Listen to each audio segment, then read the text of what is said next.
Pinto is asking for a little bit extra from his players. He's very pleased with the performance of his backs, and no doubt the forwards too.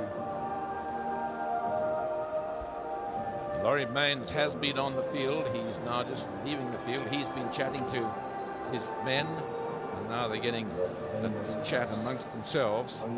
Don't know, nobody is too big for small. Well, there have been lots of these posters and lots of the fun of the fair, lots of flags. You see that crowd over there? It's absolutely jam-packed, about 62,000 people. All these private suites, chock-a-block, and not a ticket to be had. And this really has been a spectacle from that very opening game when you had that fantastic match between Australia and South Africa, and it's built up to this tremendous climax, and only 40 minutes to go in this World Cup, and whoever's going to take the William Webb Ellis Trophy is anybody's guess, and it will be, one would imagine, right up to the final whistle. Well, Mike Brewer still struggling a little with that earlier seemingly ankle injury that he had in the game, but both teams still intact with the same teams that started this match. And no injuries, no time out for injuries. The referee, in fact, allowed just under 1 minute extra time, 40 minutes and 57 seconds. And now they're all ready to start. That's a good aerial view of this super stadium, which is used for big soccer matches sometimes and pop concerts. There's Laurie Mains in the middle, looking very tense. I don't think either Gavin or I have seen him smile ever. And he's certainly really, that's Mike Brewer there.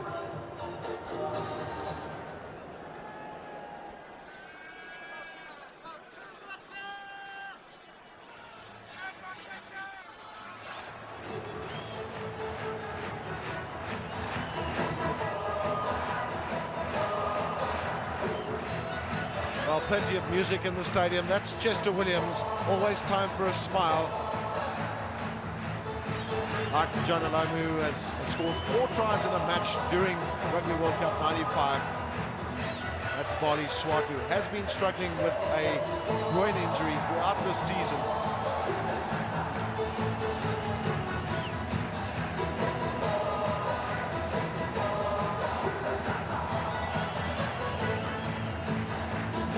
Well, we await the last 40 minutes of Rugby World Cup 95, and Joel Stransky will start it for those men. Francois Pienaar was very vociferous in his team talk in respect of what is needed by South Africa to beat the might of the All Blacks from the land of the white cloud.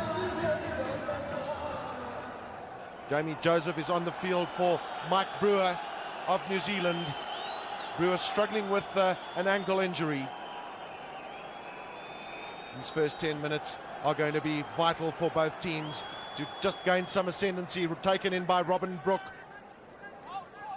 Bishop.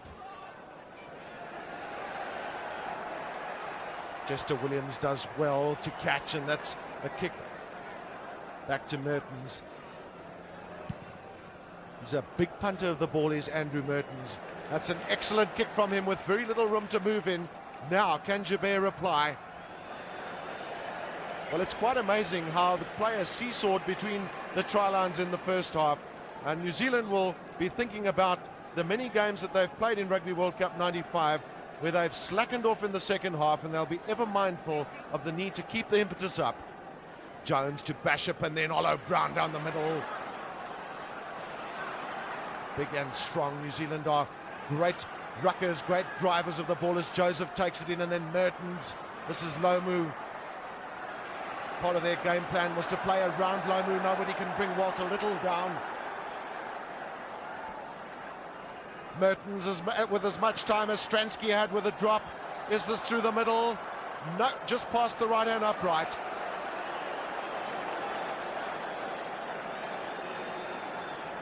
Brendan Fente in pensive mood for South Africa.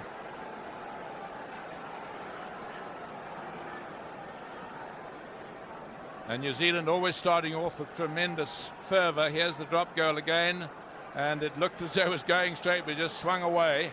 And New Zealand, as they did in the first half, putting everything into the next 10 minutes to try and get that same all-important lead. Well, that's an indication of how important territory is in this match. Territorial advantage. Stransky with a long, deep kick, and then Lomu fighting off a couple of South Africans. This is Jeff Wilson. He's got pace. Support was a bit long coming from New Zealand, but they've done well to clean up. Was that a knock-on from Craig Dowd? Referee says no. Mertens' hoist for Joubert. That's gone a bit too far and a bit too deep. Well, Andre Joubert has been absolutely outstanding throughout this Rugby World Cup in terms of catching those high balls. And a good time to mark, because he'll get all his players behind him and let them all settle down and no doubt concentrate and get his touch. Well, that's screwed off his boot, taken by Osborne, always looking to run his Glenn Osborne. And then Lomu runs off him beautifully. The big man steps out of 3-4 tackles. Again, Jeff Wilson on the outside. The switch around now, Pinar. That's a kick through from him, but he's up against Jeff Wilson again. Oh, Wilson displaying the skills in picking that ball up that you would expect from a man who's played cricket for his country. He won't be too happy with the kick. It slid off his boot, and that was good, enterprising rugby by the Springboks, taking advantage, real opportunist stuff, and that's the reward, getting onto the attack, and that's what they will want in these first few minutes. Just over 3 minutes gone, and it was the Springbok throw-in, so they can dictate where it's going in the line-out. Their backs are lining deep. This is a good opportunity for them. Could we have expected a tighter final in the Rugby World Cup? Well taken by Visser. Difficult getting momentum against the All Black pack in terms of the rolling balls. That's Ruben Creer, who's scragged by Craig Dowd. Well, it's good play by Craig Dowd. He wasn't offsides, got himself round there, and South Africa was slow with the release. And the crowd think it was offside, but the ball was actually out. It was in the hands of Jos van der Westhuizen, and you could hear the referee through the can saying, play on, play on.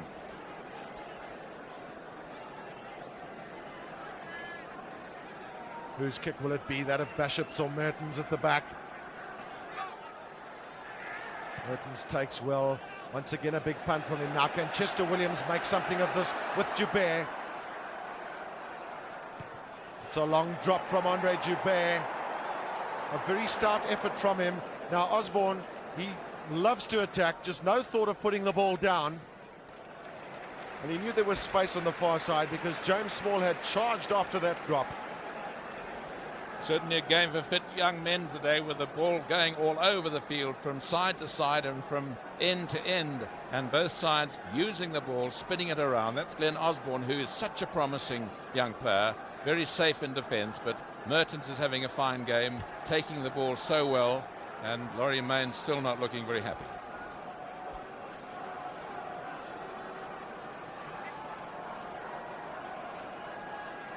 Chris Rousseau's role was always going to be important in the throw-ins and the line-out. New Zealand closed that space too quickly, so South Africa have the free kick. Now, will it be a big up and under from them? The positive movement is no, we're going to run at them. This is Osterrand. That's positive from South Africa. Mulder, James Small across, and Chester Williams.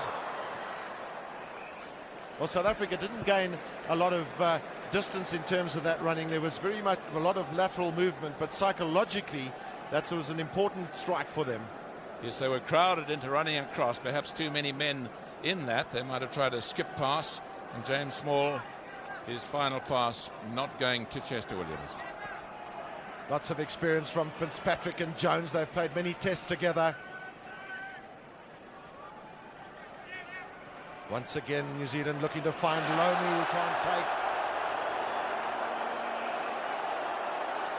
Well, the All Blacks are being hurried into mistakes behind their advantage line by the fact that South Africa are closing in on them so quickly and first-time tackling. Yes, the Springboks showing that they're a great defensive side, and Lomu making a mistake for once, and now a good attacking position for South Africa. All the South African backs have grouped themselves on the near side. Joubert, and this is James Small. Can they make something of this? Small can't pick up. This is Pinar. South Africa keeping the ball alive. That's Andrews was the last man in.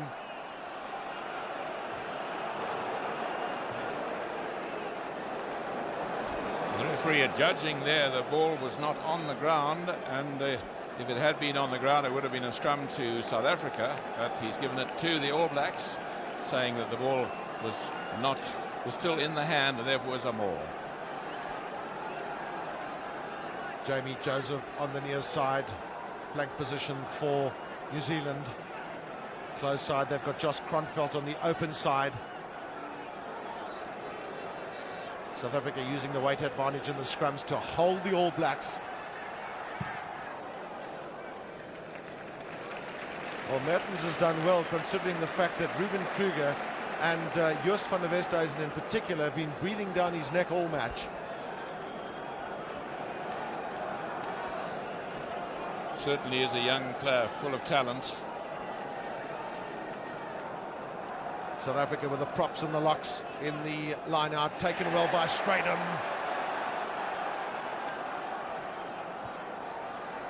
Once again, good ball for South Africa. This is Visser. Solid tackle there from Zinzan Brook. It's not easy bringing down the 125 kilogram lot forward for South Africa. The only problem with those drives is that you need close-in support, and Visser couldn't find it, so he held onto the ball on the ground, and that the resultant penalty goes the way of the All Blacks.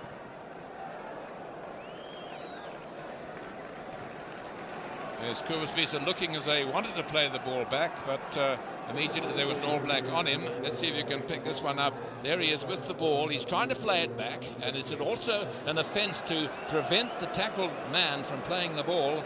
So a decision perhaps a little harsh by Mr. Morrison there. Will it be Jones in the middle once again from Fitzpatrick? Jones with a tap down. New Zealand playing a fair bit of their rugby behind the advantage line, but such is the strength of the men in the midfield that they can keep the ball alive. Jeff Wilson, he's got Fitzpatrick on the outside. Good running there by Walter Little.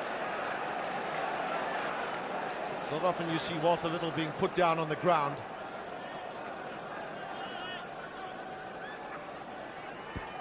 Mertens, that's a bigger hoist from him.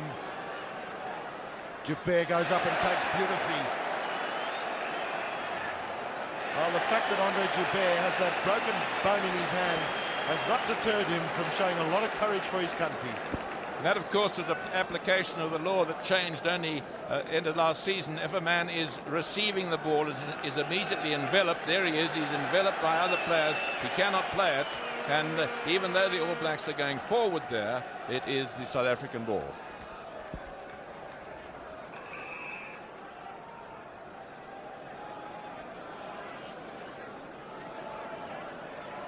Well, Barley Swart is asked to keep the scrum, or he's got to stay square in the scrum, almost in similar fashion to the All Blacks being penalised in the first half. Big pressure on South Africa's anchor in the scrum.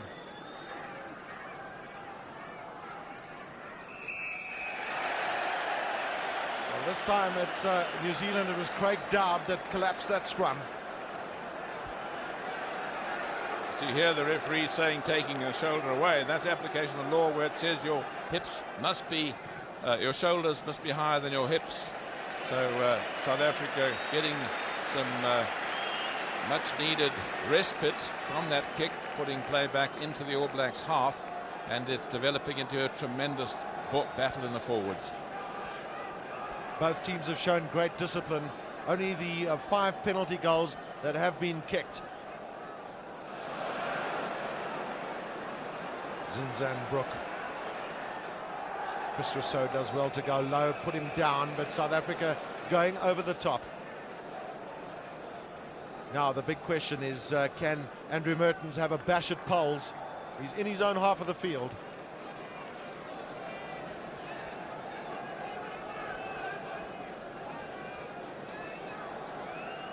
Yes, he's decided to have a go. Well, I think it's always a good thing to have a go if you think you've got even the remotest chance of getting there. And of course here up at nearly 6,000 feet above sea level, the ball travels probably an extra